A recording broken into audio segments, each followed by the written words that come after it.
Hey kid, mind if I take a look? As a 6'5", 250-pound male, I really don't have any interesting stories about being stalked, as I'm not a very good target for such activities. But I do have one distinct memory of how something could have gone very wrong for me. When I was younger, I'd go to the supermarket with my parents, but I'd just sit and read in the car with the window cracked open just a little bit. I believe I was 12 at the time of this particular occurrence, but the memory of when is slightly hazy. I only have an extremely vivid recollection of the events that happened. As I was reading, I was startled by a knock on the car window. I'm pretty jumpy, so I must have looked scared to the middle-aged man standing outside the passenger side of the car. He didn't look like a creep, but in retrospect, that never stopped anybody from diddling little kids like me. So he says that he and his wife were thinking about getting the car that I'm sitting in, Honda Odyssey, and he asked if I could open the door so he could take a look inside. I'm not a very assertive person, and I was even less so back then. I knew that you weren't supposed to talk to strangers or anything, so the situation felt kind of weird, but I couldn't help but feel like saying no was being rude. I mumbled and stalled and looked around and noticed a man sitting in his car about 2 spots down to the left of mine. He was sitting in his driver's seat and was watching the whole time. We locked eyes, or I thought at least we did. He was wearing sunglasses, so I couldn't see his eyes, and he slowly shook his head and clearly mouthed the word "no" to me. I turned back to the guy at my window and said, "Sorry, no," in the most apologetic voice I could. He smiled at me and said, "That's all right. Thanks anyways." After he left, I more or less blocked the incidents from my memory, except for occasionally when it resurfaces randomly. At the time, I really just felt like I turned down an odd but not necessarily bad man. But looking back on it now, nothing about that situation would have ended well if I opened my door.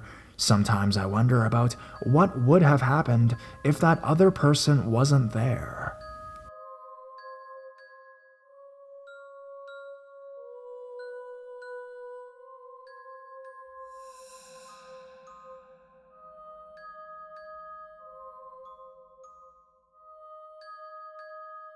A memory from my childhood. I stumbled upon this forum a few weeks ago and have been lurking daily to read all the new stories. Recently, I remembered a really messed up story from my childhood and got my dad to fill in the blanks. I felt this story was appropriate for this particular forum. This is how it went.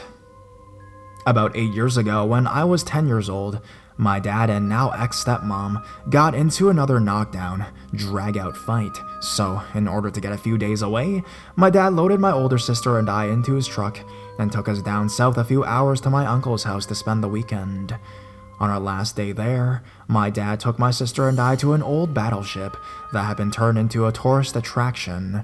After about an hour of walking around the ship, we meet up with this random old man. He was dressed in an old ratty t-shirt and some baggy shorts. He strikes up a conversation with my dad out of nowhere. My dad is a pretty sociable person and didn't think much of it. Neither did I. Though dirty and straggly, the old man seemed nice enough. After that, he seemed to be appearing everywhere we went. We made our way up to the highest deck of the ship and the control room. My dad and sister were standing outside on the deck while I was staring out the window of the control room. As I turned to leave, I saw the old man standing behind me, his junk hanging out of the front of his shorts, just staring at me. Of course, I was terrified. I hightailed it out of the control room and found my dad. I couldn't seem to find a moment alone with him to tell him what had just happened, since the man was still following us. He followed us out of the ship as we were heading towards the old submarines, when he stopped at the front of the attraction by some security guards. I waited till we were a great distance from him before I told my dad. Of course, he was livid. He turned around, intentionally intending to find the man and beat the hell out of him, but instead found an employee. He stated his complaint, and the employee just sighed and nodded knowingly. She said that they had several complaints about the ship stating the same man was exposing himself to others on the ship, and that the cops had been called. I never got back to that ship. I don't think I could, even if I wanted to. Still gives me the creeps when we drive by it on our way to my uncle's.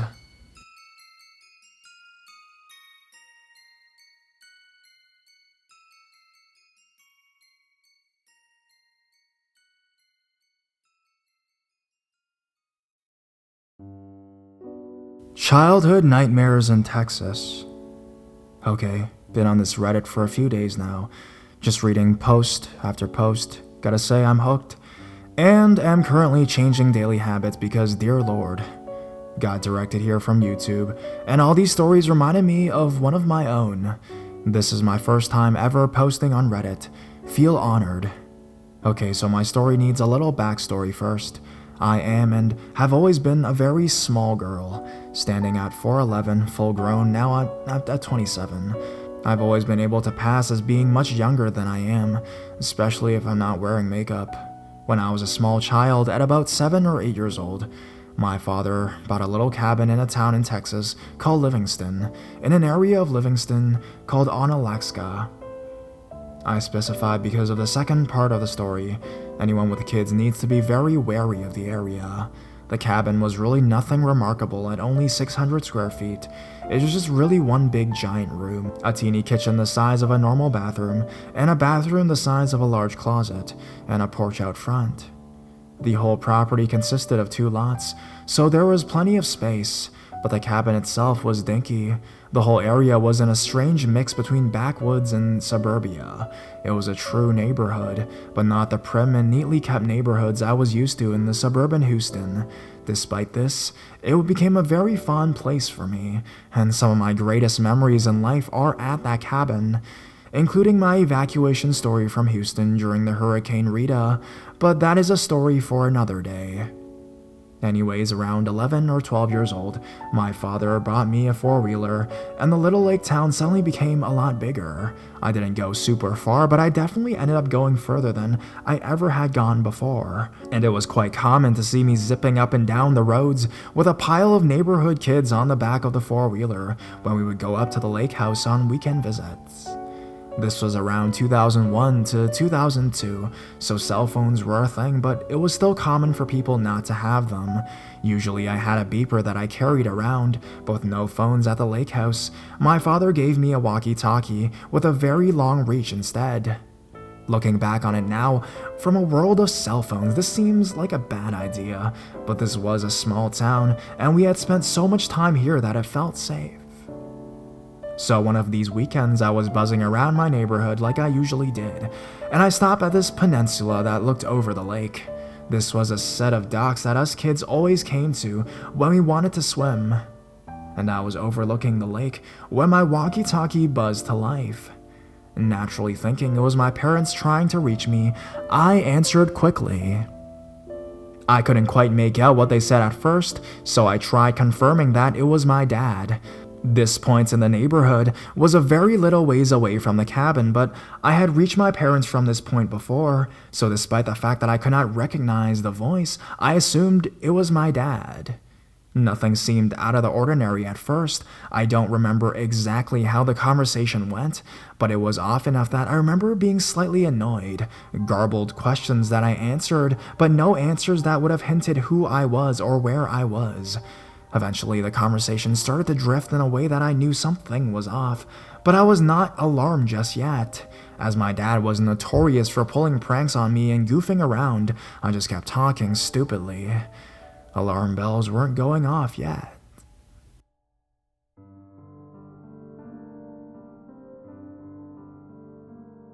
Finally, though, the guy on the other end of the walkie-talkie made a comment. I cannot for the life of me remember what he said exactly, but it was enough to make me doubt that it was my father. This is when things took an extremely creepy turn. Bear in mind, I had been talking to this guy pretending to be my father for a good 15 minutes, sitting on my 4-wheeler on this peninsula. "I can see you. You should come take a ride in my boat," he said. My father had a boat, but this was so out of character that it made me realize that it wasn't my father. "Dad? You're not Dad, are you?" "What are you talking about?" he said. "If you can see me," I started, feeling a little peeved out that this guy was messing with me. "What am I wearing?" He paused for a second before the walkie crackled to life, and he said very clearly, "You're wearing an orange shirt, you have red hair, and you're sitting on a red four-wheeler right by the swim docks. Why don't you come ride in my boat?" At this point, my eyes widened and blood ran cold. This entire time, some strange guy that I don't know had been watching me for God knows where. It took me maybe 10 seconds to look around wildly and then kick the four-wheeler up and race out of there so fast that the wheels had a hard time catching the ground. I remember the wheels spun out against the gravel beneath them, and when the four-wheeler finally started moving, little me had a hard time holding on. I floored it the entire way home, stopped in the middle of the yard, and burst into the house. Obviously, the first thing I did was ask my parents if they contacted me, which they had not and hadn't for hours. I was in such a panic that there was no way my dad wouldn't have confessed that it was him. He was a practical joker, but he knew when the fun was over. I hate to think what might have happened had I continued sticking around the area, or if I hadn't figured it out that it wasn't my dad pulling my leg. Nothing came of this incident though, and my childhood, well, resumed as normal. Eventually, the weekend visit stopped, but the story doesn't end there. During my parents' divorce, I moved to live at the lake house permanently with my father, or at least until we could find something better. This was the only place we could go when he left my mother. My father had recently suffered from health issues, so I took a job at a nearby gas station and tobacco barn to pay the bills and let him recuperate. Thankfully, the lake house had no bills save for electricity, water, and internet, so my small salary was enough to keep us going. I only worked there for 3 months, but those 3 months were by far the creepiest I've ever experienced. Within the first month, a rather tall and obese man came infatuated with me, and he couldn't have been creepier. He had short, crew-cut hair and a slightly unkempt beard and mustache combo. The first time we ran into each other, he stared at me with these wide, crazy eyes, ordered his gas, and just stood there for 2 to 3 solid minutes just staring. When I asked if I could help him, he said nothing. Now, the part of the tobacco barn I work in was strictly the gas side, and I was pretty much in a glass box with an opening to take people's money and give them their cigarettes, which I could not have been more thankful for. Several times that this man came to visit, he would leave to pump his gas after staring at me awkwardly. About the 4th or 5th time, after I thought he had left, I heard a knock on the other side of the barn on the glass. There he was, face pressed against the glass, staring at me with his wide, manic grin and waving at me with just his fingers. It was enough to send me running for my manager when he left, demanding to go on break before I peed myself. The last time I saw him, I will never forget though. It has been etched into my mind so deeply that I doubt bleach could scrub it off. He arrives as he usually did and orders his gas. This time, however, he reached more through the hole in the glass and grabbed my hand before I could put the cash away in the cash register. It wasn't a violent grab, but it was firm enough to keep me from pulling away. Being a very sheltered 18-year-old kid, I froze in place. "I love you," he said, refusing to let go of my hand. I simply stared at him, unnerved, and alarm bells ringing in my head. "Say it." "What?" I responded. "Say you love me." Naturally, I just wanted to give this guy to go away, and being so freaking scared out of my mind at this point of him, I stammered and said it out of impulse. Maybe he would let me go and go away. I love you," I said uneasily. "Call me if you need anything. What's my number?" he asked again. This threw me off completely, and the look on my face probably gave away my confusion, because he repeated himself, despite my stammering that I did not know. Finally, he said something that made my blood run cold. I felt like I was going to throw up. "It's 911, he winked. This guy was the sheriff deputy, the person I'd have to call if I got into any sort of trouble in town. The person I'd have to call if I had a medical emergency or if someone tried to rob me, and he wouldn't let go of my hand. I just nodded, trying to keep myself from shaking bad enough for him to feel it. He had never pulled up in a police car or anything, but when I talked to my manager, she confirmed what he said as being true. Once he did let go of my hand and went on his way, I retreated to the back and demanded to be relieved from the gas station area. I didn't care, I just did not want to see this guy ever again. Thankfully, we moved soon after, so I never had to. But I'll never forget the leering grin that man gave me every single time he purchased gasoline. You'd think moving away would be the end of the story, but no. It got even worse when I went to college. And you wouldn't think that would be the case, considering I was in Galveston. I had needed to go to my counselor to discuss a few things, and this usually involved about 30 minutes of chit-chat, as me and my counselor became very close while I was attending school. During one of these chats, which my father had attended, due to him attending school and the same classes as I was in an effort to finally get his degree, I mentioned Onalaska, Texas, and how we owned a lake house up there. Instantly, the happy expression left the counselor's face.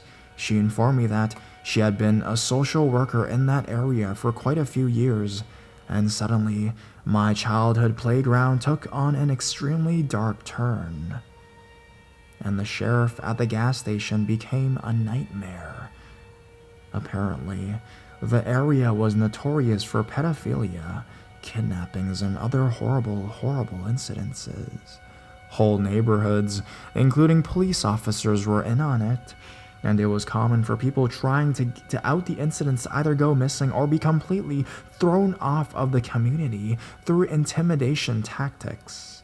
She proceeded to tell me of several cases that she had worked on, including incidences of entire families being in on the whole mess. When I told her about the sheriff I had encountered, she kind of paled and wouldn't tell me anymore, except that she wasn't surprised. The conversation went on for over an hour and a half, but it was enough to make me never want to return to the small town I had called my childhood summer home, and vowed to never ever bring any children I might have in the future there. So, to the guy that intercepted my walkie-talkie signal and tried to lure me to his boat, and to the creepy sheriff, let's never meet again, for the love of God. Please.